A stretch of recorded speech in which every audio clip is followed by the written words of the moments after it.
Hey everyone, it's Ish here with Growing in OKC.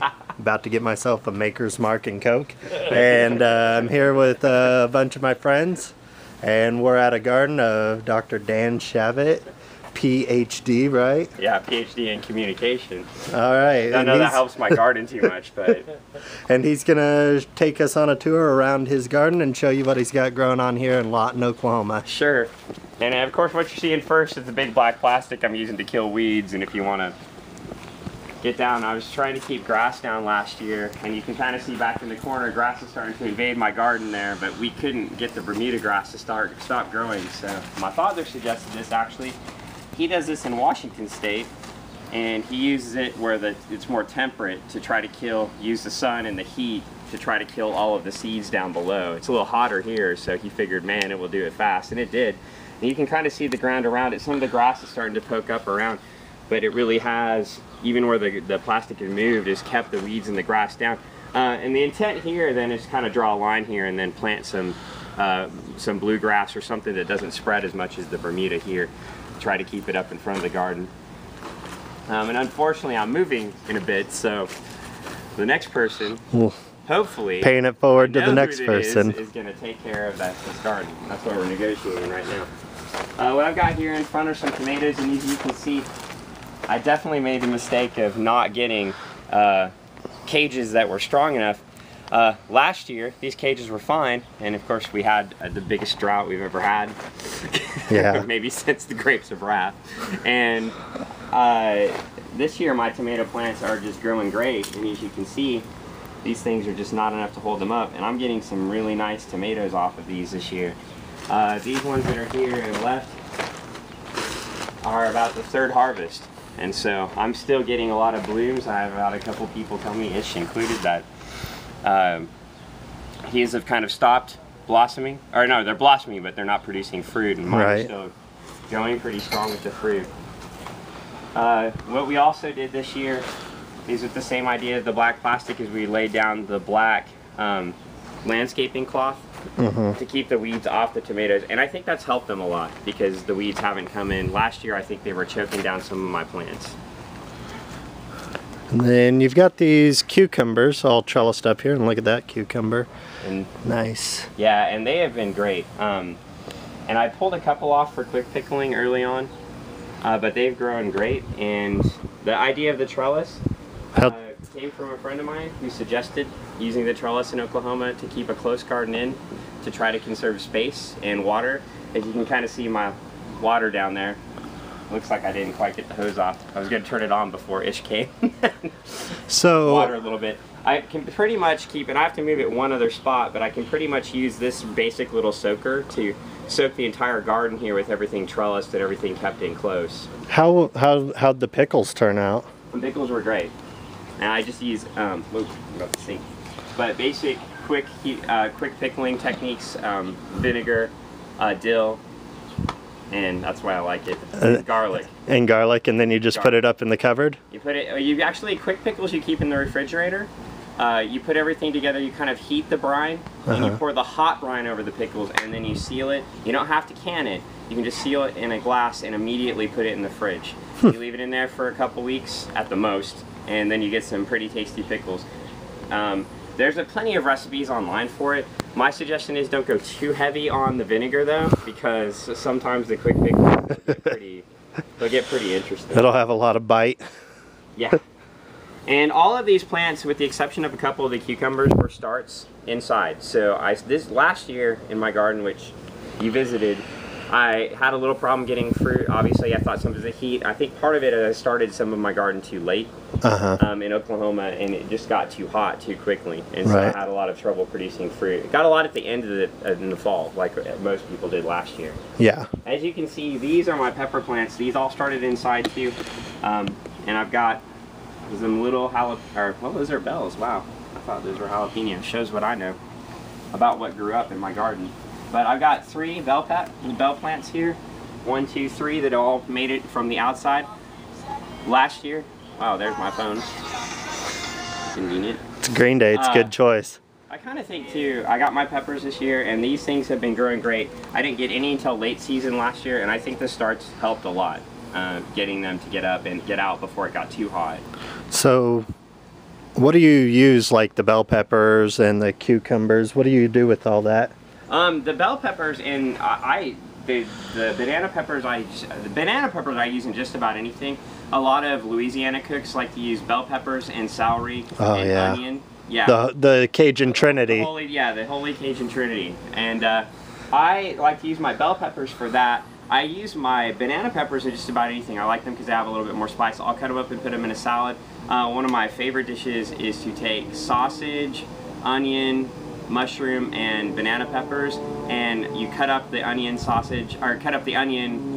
mushroom, and peppers, and marinate them in olive oil. Saute them. Soak them in olive oil and saute them, and then take a darker beer and put about half of it in there with some potatoes, carrots, and sausage, and just get it up. And these garden peppers give it a really great flavor. And so I've been using a lot for that. But these are versatile peppers. Like, I love them. I know some people aren't into really spicy peppers. I like spicy peppers, but I like these because I can put them in anything.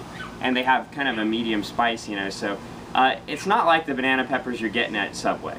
You know, they have a little bit more spice to them usually. And I really like to cook with them. And I like them better than bells. My bells are more for sauces.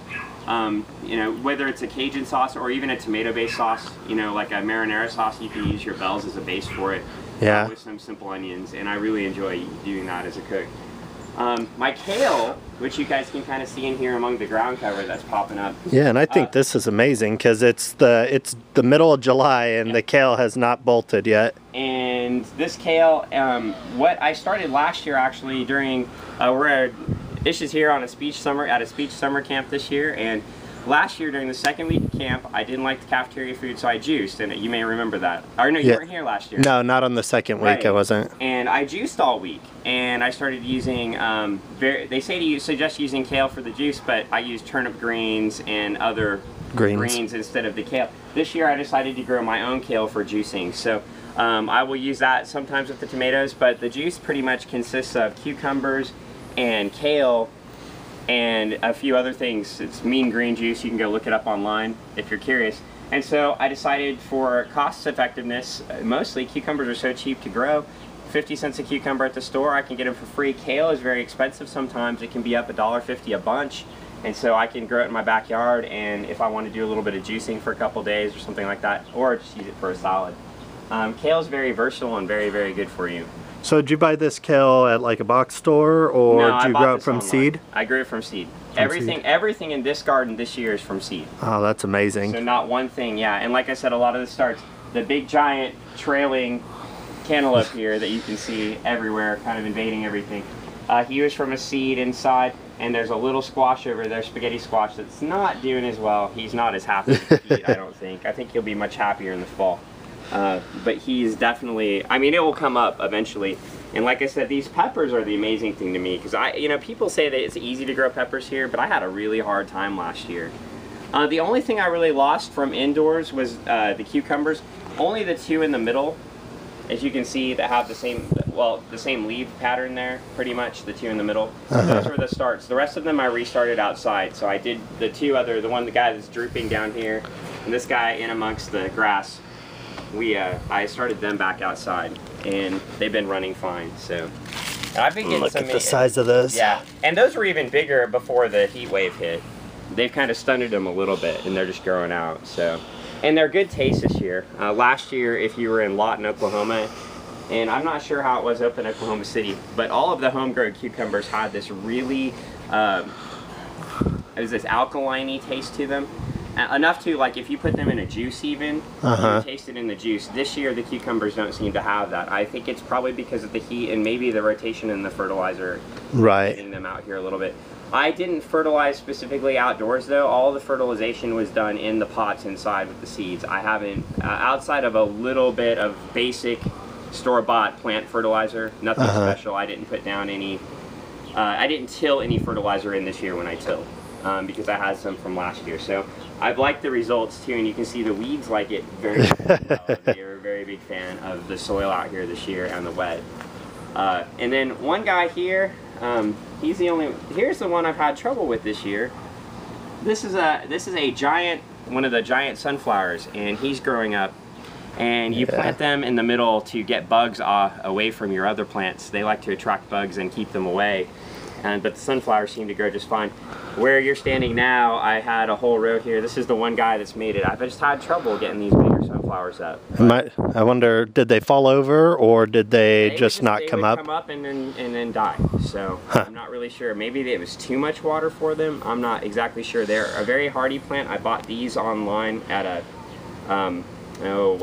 what are the seeds called? The legacy seeds. And I bought these as legacy seeds. They were said to be good for Oklahoma in dry conditions, so maybe they don't like the water as much. I wonder if, because this is running east to west behind you, right?